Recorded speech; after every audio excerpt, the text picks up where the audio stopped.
Hello everyone, I am here. Hello everyone. It is I. I'm here. Hello. Sorry for not streaming yesterday, but I attended a tournament yesterday, and that's what we're doing today on stream is to talk about my tournament run in Pokemon, because I went to play an in-person event that was happening locally. So this is the list that I played. This is the deck I could scrounge together. Like, Future Box was fairly cheap, as you might see. Like, at the card price here was like a $50 deck, so it was fairly affordable for me to play. And a lot of people think yeah, granted, a lot of people think Future Box is bad, but it did really well for me. My record was 4-1.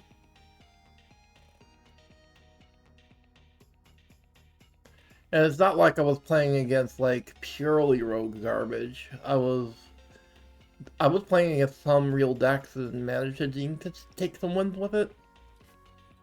So, I do want to go over today my tournament run yesterday and why I wasn't around to stream yesterday.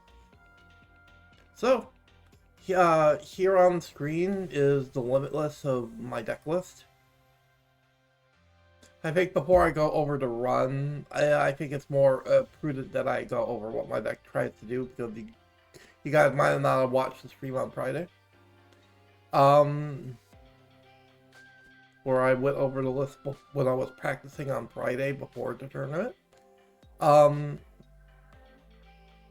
So it's your basic Future Box kind of stuff, although mine is more of a Turbo Hands variant rather than a variant that plays Horns or more copies of Miraidon.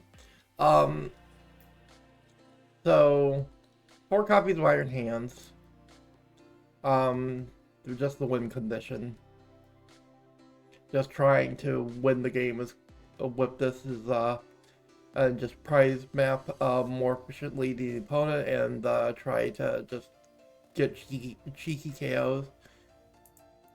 4 copies of Iron Crown. We just need to find as many of these to boost up Iron Hands and potentially Miraidon as possible.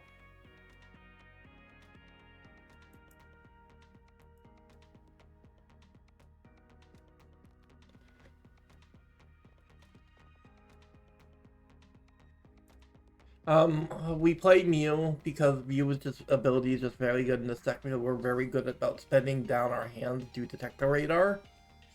Requiring a discard means Mew is quite good in this deck, because we can spend down our hand quite easily in this deck. So that's why I use Mew over something like a Squawk. Another reason why Mew is really good in this deck is you can use genome hacking in this deck. Like, there was a game, I believe, that I won because of Mew. Because of genome hacking. The line is that how you get the free energy for genome hacking is if, like, say you have Iron Hands with Heavy Baton, Iron Hands gets knocked out and you attach the energy to Mew when you use genome hacking. That's the line. And genome hacking just copies any Pokemon's attack, so it gets something strong like a Dragapult, you can win the game this way. Like a Dragapult, I did with Dragapult and won a game, basically. Off of copying Dragapult's attack. Dragapult DX's attack.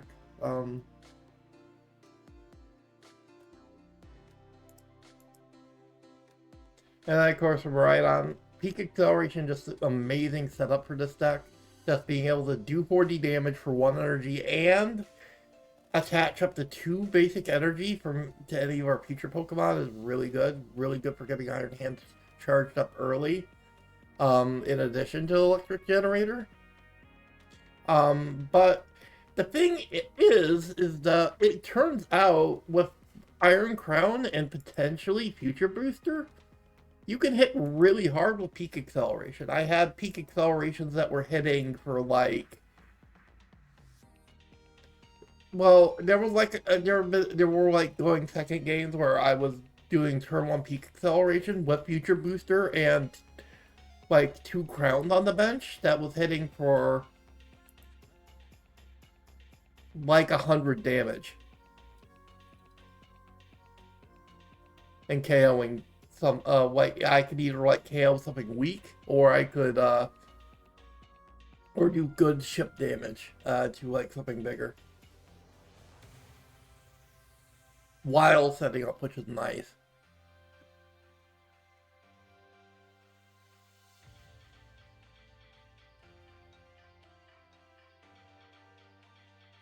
And I think there was one game where Sparking Strike actually came up.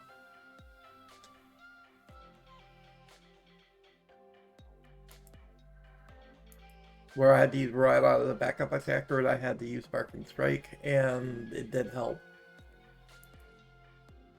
But most of the time I like to use Miraidon as like a one prizer to... There were a lot of times where I was using Miraidon more to avoid them taking 2 prizes to allow me to prize trade more efficiently. So that way I could swap to one prizer if I was scared about like something getting knocked out. Especially if an Iron Hand was not ready and didn't have a baton yet. Excuse me, sorry, I had some soda before I started streaming. So, sorry about the little bit of a hiccup there. Well, yeah, these are pretty obvious. This index is just really good. Future Booster just helps us secure KOs and free retreat. Because Future Booster is not only 20 extra damage, but it's Floatstone for future Pokemon.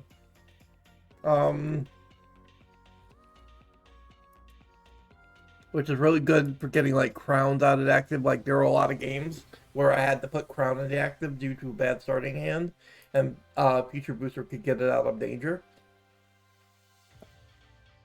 It's important to always keep Future Booster's defensive Floatstone for future Pokemon effective in your mind just as much as the damage boost.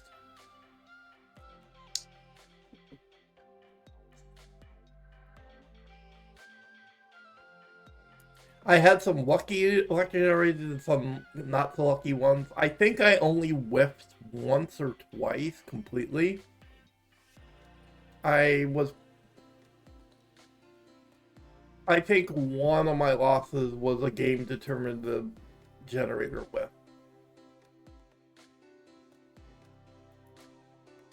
Because I'm mostly relying on Miraidon to get iron and manual attachment to get Iron Hands ready. Electric Generator helps a lot, and I did get kind of lucky some games with it, but it's just there to supplement Miraidon more than anything.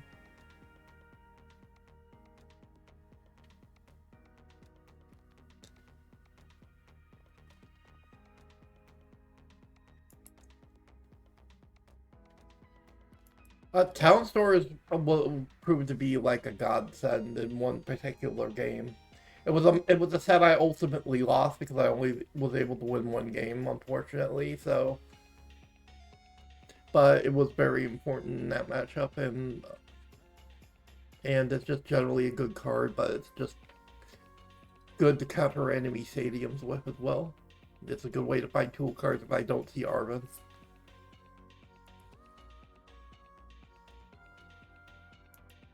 Which is going to be important when we go over the games. Baton is how I good card for Iron Hand to be able to, if I know Iron Hand is getting knocked out, like I'm against Raging Bolt or something, I can easily get something set up, be it another Iron Hand, or I can like use it to set up like Miraidon if I need to, or if I'm desperate enough with Mew.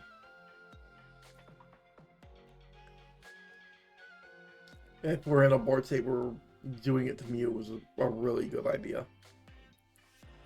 Pokégear just helps you find my supporters faster.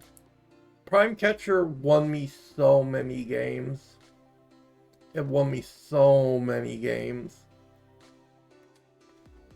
There were so many matchups that were just 5-head drop, Prime Catcher won the game.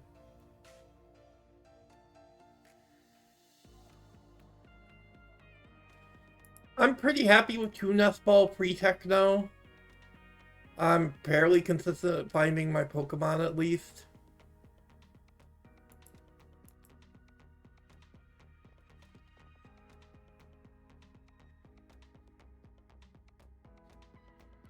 In the trader lineup, it's just 4 Arven, 3 Professor, 3 Research, 2 Boss, 2 Kieran for the damage boost. Yes, there was a matchup where the Kieran damage boost mattered.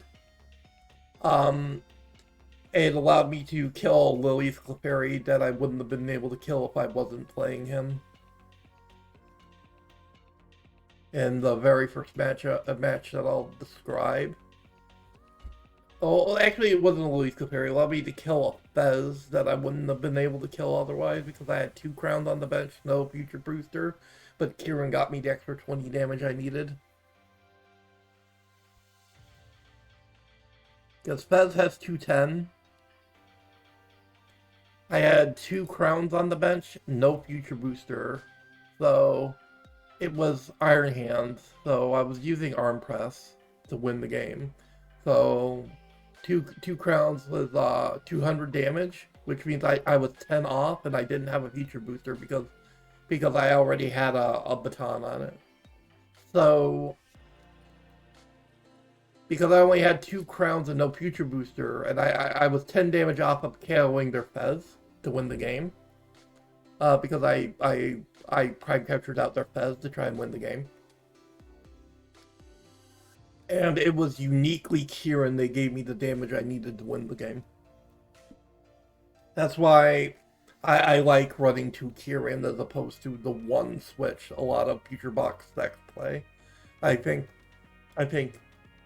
just like Kieran's flexibility a little bit better than just playing normal ass switch.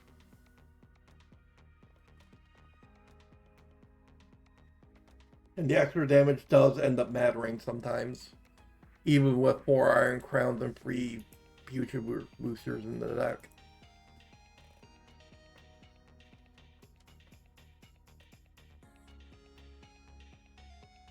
And then just 2 Iono for disruption.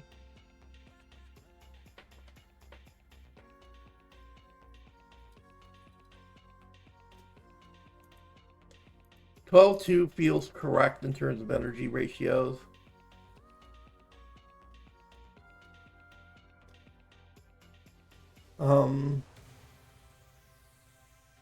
So as for the matches themselves, I did post about all of them on my Twitter and on Blue Sky. So give me 1 second while I pull those up. Just to remind myself so I can talk a bit about it.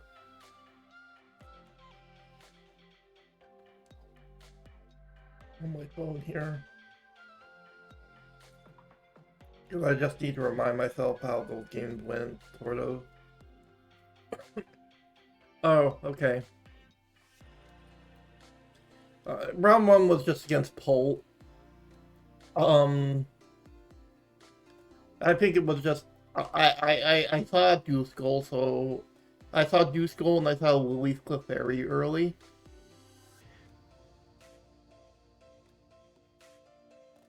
I got an early KO on the Lily's Clefairy, which got me free prizes off of Amp You Very Much on Iron Hands. And from there, I was able to get into that into a spot where I was able to take to contest the Dreepy, get another prize, and the game ended with me getting down to the last 2 prizes, and then I drew Prime Catcher for the Fez. And because I had Kieran that turn, and I hadn't used the supporter that turn, I won the game off of that. Like, playing Kieran gave me the damage I needed to win in that board state specifically.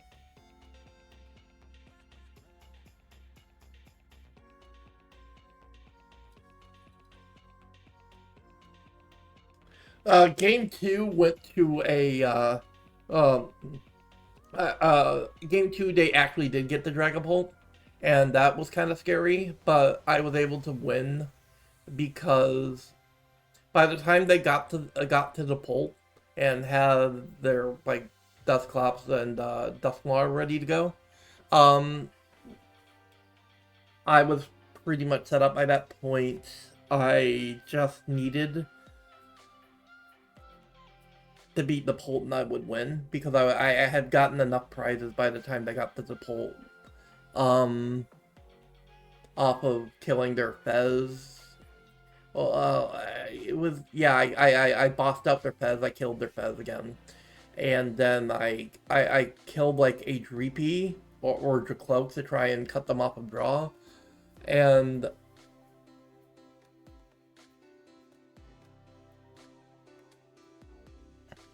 yeah, because I remember I used Bundle at some point and they pulled out a Dracloak because they didn't want to lose their Pult right away, or they didn't want Pult to take damage, and they didn't want to lose Fez or something, and they put out a Dracloak, and I killed the Dracloak. I killed the Fez eventually with Boss. So they got to the Pult, they brought out their Pult once it was ready. And that was kind of scary because they had a Dusknoir ready to go. I think they had a Monkey Dory as well. So they could just do a bunch of bench chip. So I really needed to deal with that Pult. So my option for dealing with the Pult was to leave Iron Hands in. I found a Heavy Baton that turn when I knew that Iron Hands was probably going to go down. Because this was my second Iron Hands. I had already lost one Iron Hands to the Pult from the Pult's first attack. Because the Pult used its attack. This Dragapult, was it a one-shot? Yeah. I think they did Monkey Dory shenanigans to knock it out. Yeah, because 200's not enough on its own, so I think they Monkey Doried for the last bit of damage, or they just used Dusknoir to knock out my first Iron Hands that I didn't have a baton for, but I had a second Iron Hand ready to go, right? And they did a little chip damage to that Iron Hand, I think, and I think they knocked out, like, something inconsequential, like, on the bench, like a Miraidon on the bench or something, I forget. Where they put the bench damage. But anyway. So I lost one Iron Hands already. I had a second Iron Hands with enough energy to use its attack. I just did Arm Press. I did, like, a fair amount of damage to the Dragapult. I did, like, enough to... I had the crowns on the bench to get to 200. So I was able to do 200 points of damage to the Dragapult. And I have a Heavy Baton. I know that I was gonna probably lose Iron Hands to the next, because they had put some damage on the Iron Hands with the first Dragapult attack. When my first Iron Hands went down.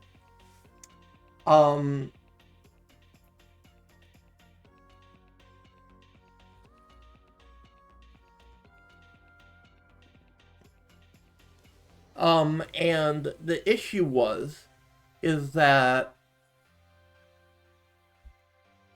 I had Heavy Baton, so they were able to knock it out. They were like one, maybe two prizes away from winning at this point. I Heavy Batoned to Mew, because Mew was on the bench at this point. Like, the turn, right before I passed, right before their turn where they were gonna knock out this Iron Hands, I found a Mew, and I got Mew on bench. I found a Nest Ball, right? And I had a Mew on the bench. No damage on it or anything. Because I had just Nest Balled for it that turn. So, turn goes to them. They use Dragapult's attack. They knock out Iron Hands, and they do some bench damage. Their And I think with the bench damage, they were one prize away from winning. They were just one prize off. So I Heavy Batoned to Mew. And because I had already did some chip damage, like 200 damage to Iron Hands beforehand, when Mew came out, I used genome hacking to win the game. And that's the power of Mew in this deck, is being able to baton to Mew.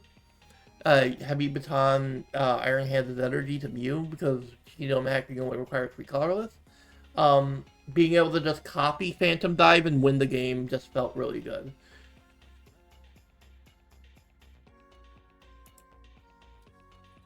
Because the thing is, I still needed free prizes, right? And I know I couldn't get an amp here. So what I did was I used Mew. I copied Phantom Dive, because it copies the full effects of the attack.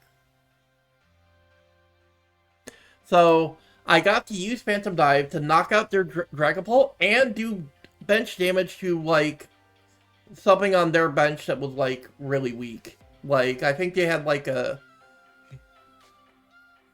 something that was, like, already damaged that they swapped out. Like, I did damage to, like, they had, like, something on the bench that I had damaged previously. Like, I think... I just remember taking that last prize to the bench damage from the Phantom Dive attack from Mew. And I ended up winning the game off of that.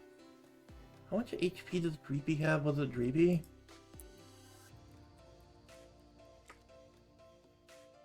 Dreepy's 70, so it would have been Dreepy. Would have been Dewskull, maybe? Maybe they had a Dewskull on the bench? I forget. Oh, it might have been Dewskull, because Dewskull only had 60. Well, some of the Dewskulls only have 60. Is there a Dewskull that had 70? I forget what Dewskull they would be playing. No, they seem to be 60 across the board.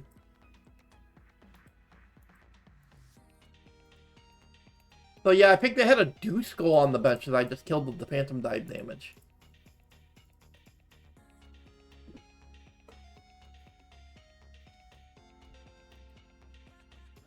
That they hadn't evolved yet. And I won the game off of genome hacking that way.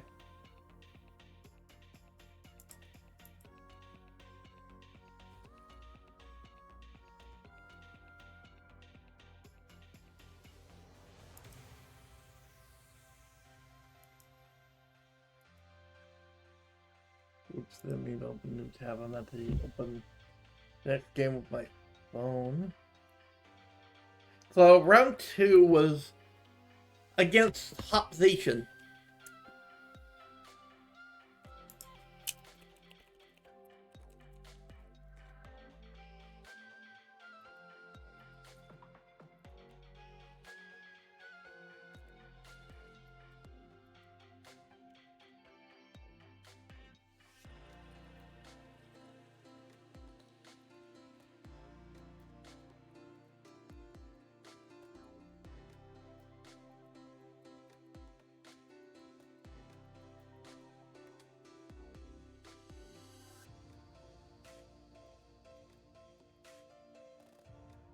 Well, for some reason this page isn't responding.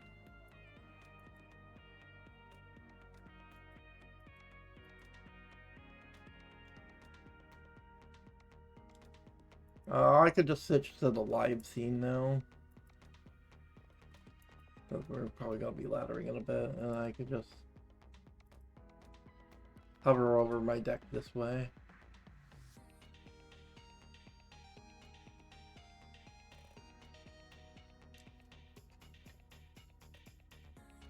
While I read.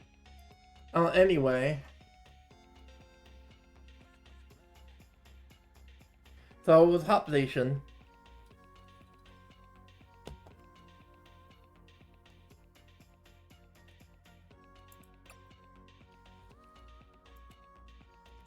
it's an easy way for me to. So yeah, we were playing against Hopzation. The second round.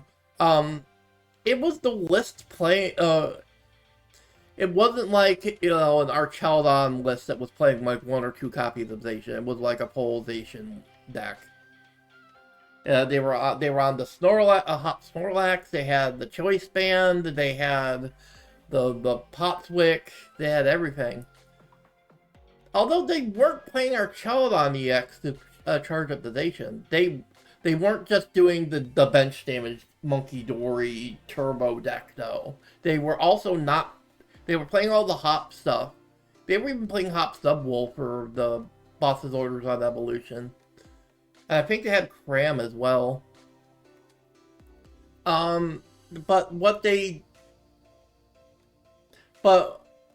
the thing is, they weren't playing an Archeldon package at all to charge up the Zacian. It was more heavy on Zacian. No Archeldons, though, to power up the Zacian. But they weren't just doing the Insta-Strike bench deck either. The bench damage deck either. They were playing Matang. A Matang package.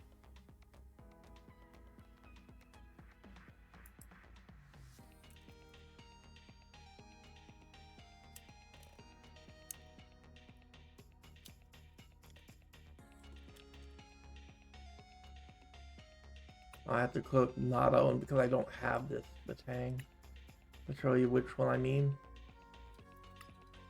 Oh. It's this Matang. With Metal Maker. So they were using this Matang's ability. Once during your turn, when you look, you can look at the top 4 cards of your deck and attach any number of basic Metal Energy cards you find there to your Pokemon in any way you like. Shuffle the other cards and put them on the bottom of your deck. So, Matang is sort of like a Pokemon version of E-Gen for Metal Pokemon. It requires you to get to stage 1, unfortunately, but if you can get to the stage 1, you basically get the Metal equivalent of an E-Gen every turn.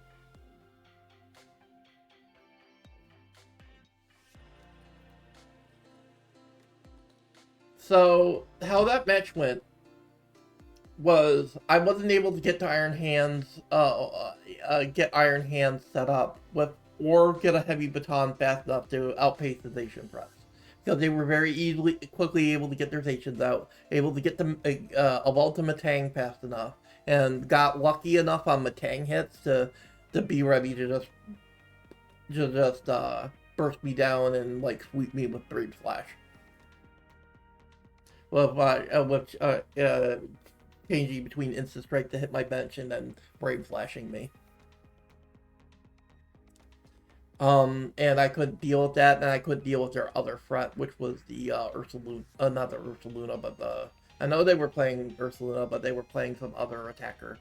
I think the other attacker they were playing that was Metal was, whatchamacallit?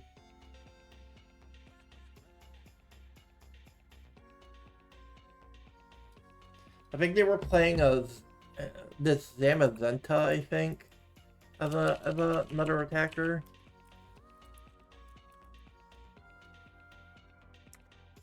Oh, not Zamazenta. It was something else. It was like, I forget the name. What they were. The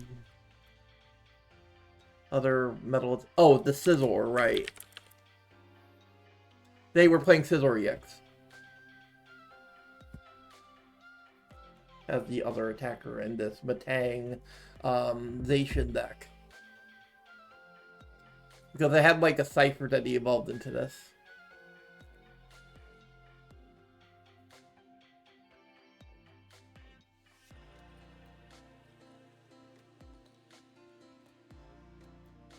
So what they did with the Scizor is they used Matang to power up the Scizor to 2 metal, and then they discard up the 2 to do like like more billion damage. And every time they hit a Matang on this, it's really nasty. So even if I dealt with the Zacian, I would have to deal with the Scizor EX. It was a really cool deck. Like, I haven't seen like a Zacian list that was playing all the Hop stuff, and playing this Matang, and playing Scizor EX. I've not seen people use that yet. That was kind of cool. So, not exactly a meta deck, not necessarily like a lot of population decks I've seen, which is kind of cool. So it was kind of a rogue deck. So at least I lost game 1 to this rogue deck, but I won games 2 and 3, thankfully.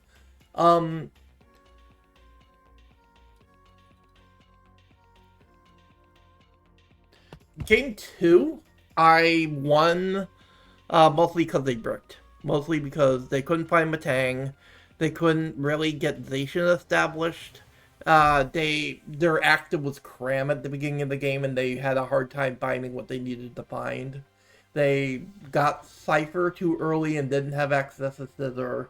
They couldn't find Zacian fast enough and get Zacian ready fast enough for me to be able to kill Matang before it caused any problems. Like, I was able to boss up Matang and kill Matang, and they were having a hard time recovering from losing Matang.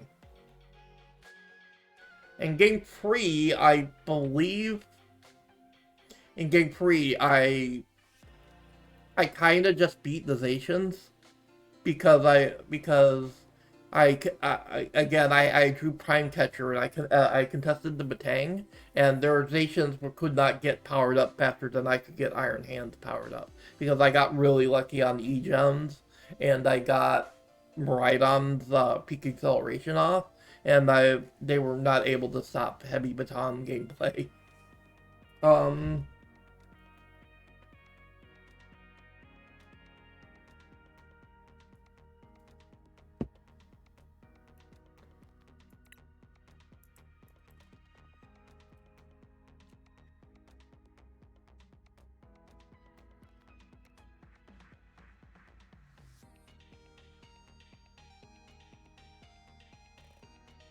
And then round 3 was the only round the entire tournament I dropped a match completely.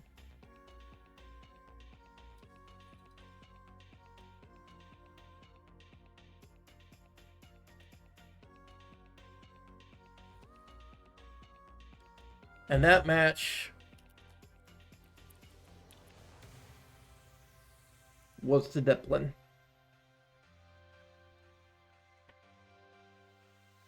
It's rough. Rough.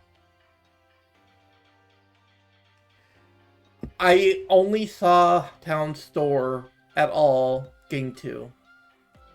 So only in game 2 was I able to contest festival rounds at all.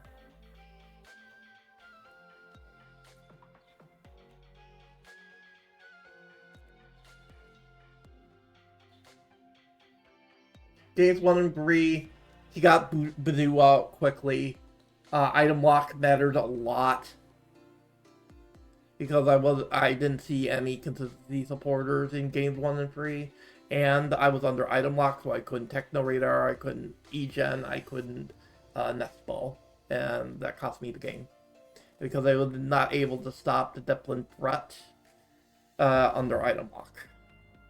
Because he item locked me with Badoo, and then had all of his Wackies go off, and I wasn't able to do anything about the Wackies, and then Diplin was ready to go.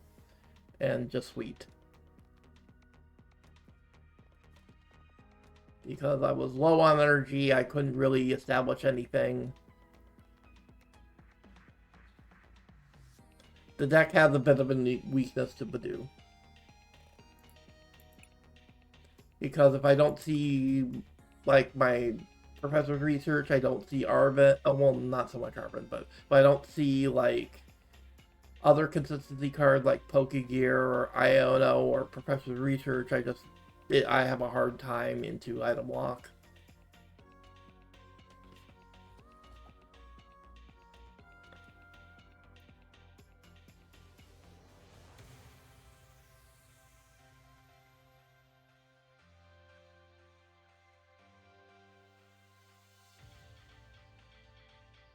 Round 4 I was worried about. I was already kind of tilted a little bit by losing to frickin' Diplin, but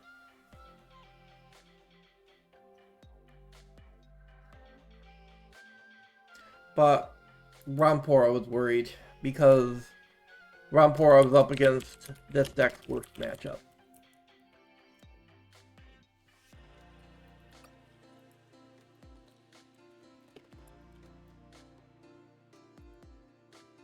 Raging Bolt is such a weird matchup for this deck.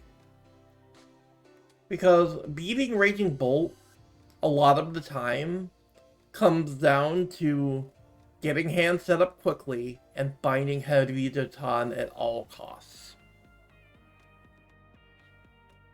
Because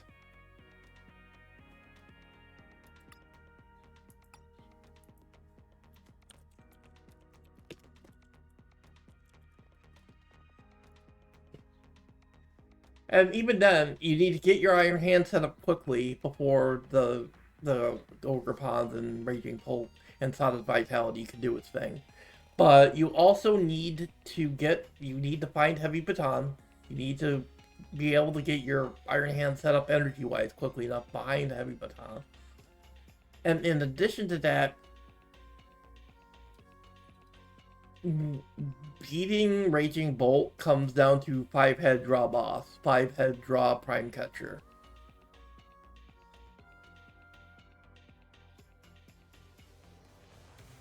I don't know if the Bolt player just had bad luck themselves with their starting hand or just couldn't find what they needed, but I 2-0'd this Bolt.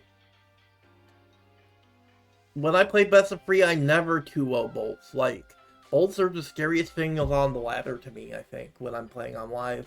Like, yeah, I've beaten Bolt. This deck can beat Bolt. It's just, the problem is that it's a very weird matchup. It's not like I wouldn't say it's the absolute worst matchup, because Bolt usually doesn't play Badoo, but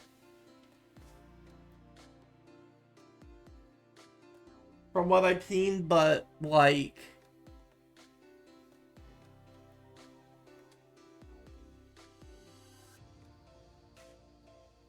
it's a very weird matchup. It's very,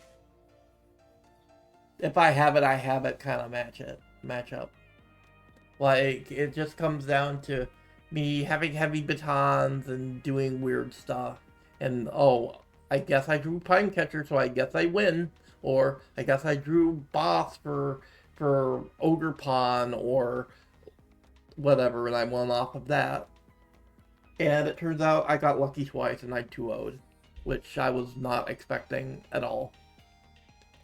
This is such a weird and awkward matchup for me, because it really comes down to how well the Bolt player draws and how quickly they can get set up, how quickly they can trigger Noctowl, that kind of stuff.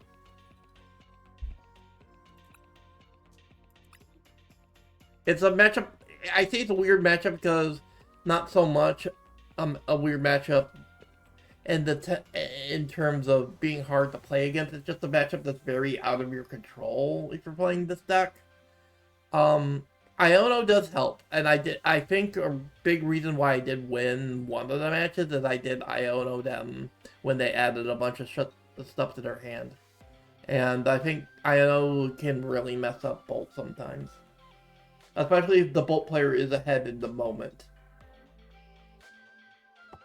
It can help you get like some momentum back.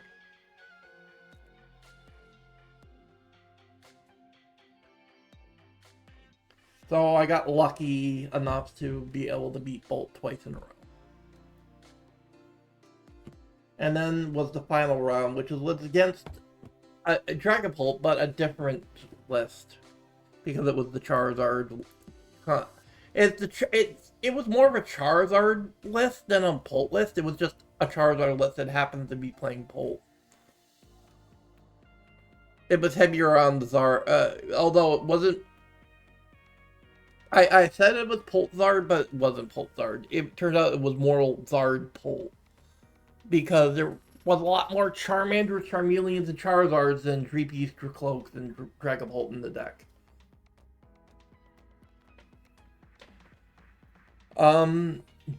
So it was on like, I think they had like like almost like a whole line of Charmander, Charizard lines, had rare candies, had like a decent count of Pult lines, and I think they were also playing Pidgeot. Yeah, they were playing Pidgeot as well. They weren't playing like bench damage that much. I don't think they were playing Duskull at all. They were playing, I think I saw like Monkey Dory once. So they were playing Monkey Dory, they weren't playing any Dusknoir.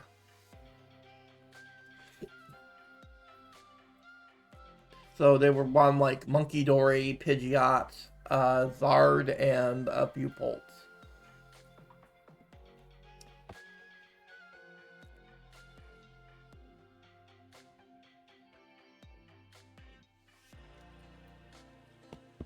Oh, another reason why they were more Zard heavy than Dragon Ball really is they were playing Chi-Yu, which I had never played against before.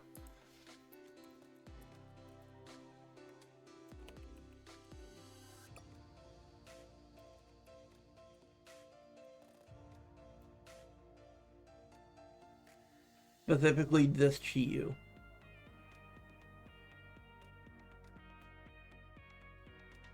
I lost to Mega Fire of MV once in one of the games. But I won games 2 and 3. I wasn't prepared for it because I've never seen this card before. Mega Fire MV is 50 damage to Fire Energy. If any of your Pokemon were knocked out by damage from this attack during your opponent's last turn, this attack does 90 more damage, so it hits for like 90, 100, 110, 100. It hits for like 140 damage out of the bench.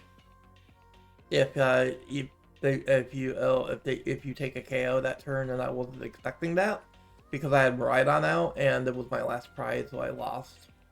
It was their last prize, so I lost in that moment after dealing with a couple of Charizards. Because I had to set out Miraidon to finish off a Charizard because Iron Hands couldn't get the job done. And they were on one prize away from winning, and they brought out Chi-Yu and won. So that was embarrassing. But games 2 and 3, Chi-Yu did not make an appearance, and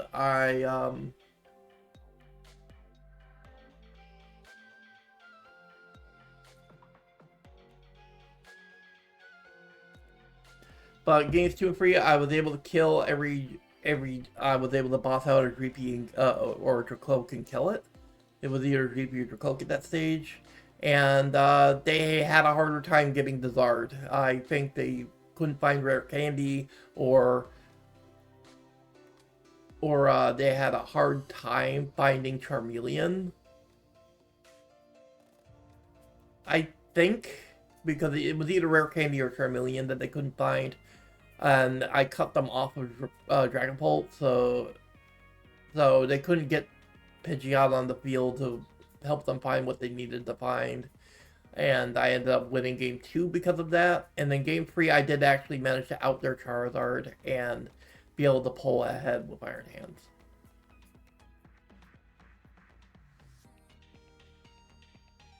So I managed to win games 2 and 3.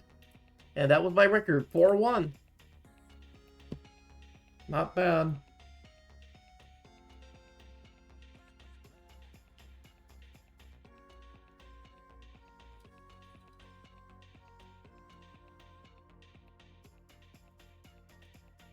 Not bad at all.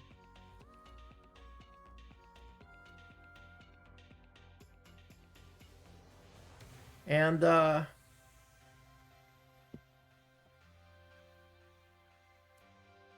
yeah, this is my deck I played in the event. I showed at the beginning of the stream on Limitless. And I'll probably link, like a link to my deck list in the description. Anyone is curious, so.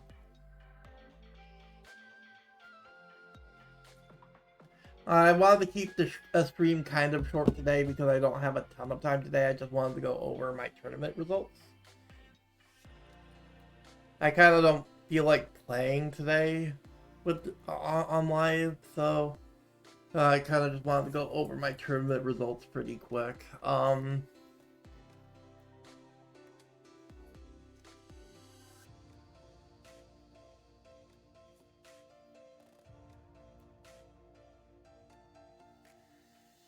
So I just wanted to pop in today to give my tournament report. Thank you all for watching. We'll do a longer stream tomorrow because I have limited time today. I've got some stuff to do today, unfortunately. But we will be streaming Metal Gear tomorrow on Monday as my makeup stream for me not being around yesterday and only doing my tournament report today. Thank you all for watching. Just keeping it a little brief today because I just wanted to do my tournament report. I thought it would take longer to get through than today, and stuff, but I guess there is one last thing I wanted to talk about, actually. Hold on.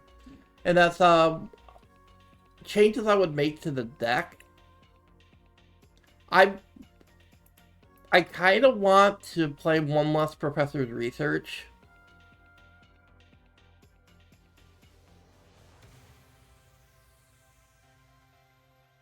And play a PAL pad, but I didn't find a PAL pad in the venue before the tournament started. I've also thought about cutting down Iron Hands to free and Iron Crown to free and playing 2 copies of Iron Thorns.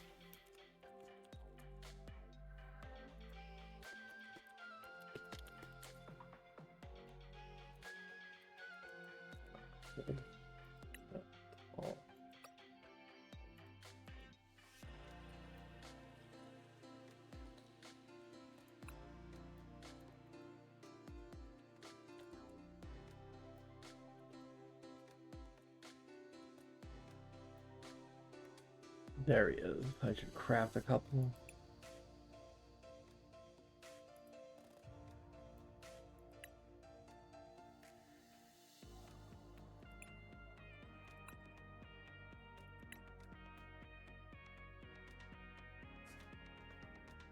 $240 HP, same retreat cost as Iron Hand, so it's a valid baton target. Initialization, as long as this Pokemon is in an active spot, Pokemon with rule blocks in play, both yours and your opponents, have no abilities except for future Pokemon.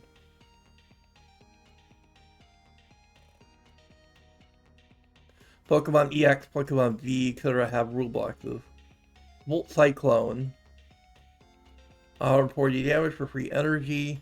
Move energy from this Pokemon to one of your benched Pokemon. So what's nice about if I wanted to run a Horns package, like say if I wanted to say 1 less hands, 1 less crown.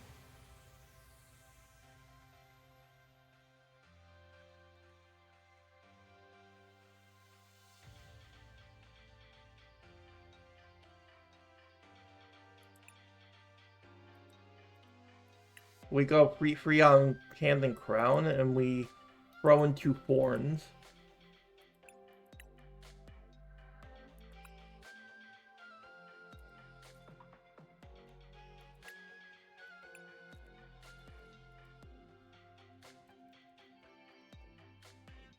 We lose a bit of the power of Iron Hands this way because we're not running as many copies, and we're down a copy of Crown. But it allows us to play a really potent Floodgate. Being able to turn off the ability, the rule box, non-future Pokemon is really powerful. Being able to turn off their Fezandipiti, being able to turn off Dracloak doesn't have a rule box, but it turns off rule box Pokemon. It turns off Fezandipiti, turns off Mew, turns off Squawk, turns off a lot of stuff.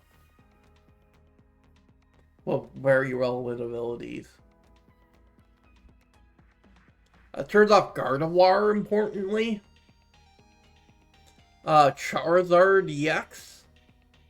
It can turn off. It's a really annoying Floodgate that has to be outed. And Volt Cyclone is a decent attack, especially with Crown Boosts. And with Future Booster, this can actually get up to a surprising amount of damage. And Volt Cyclone does a decent chunk of damage. When I use it, I move an energy from it to another bench Pokemon. So he helps charge up Iron Hands. So after using the attack, but I have to reattach to attack again. But mostly I'm just using it as a butt to sit out there with a Heavy Baton and be annoying. But I'm only considering doing that. I kind of like the Turbo Hands variant. That's only a consideration. I kind of like playing 4 Crown.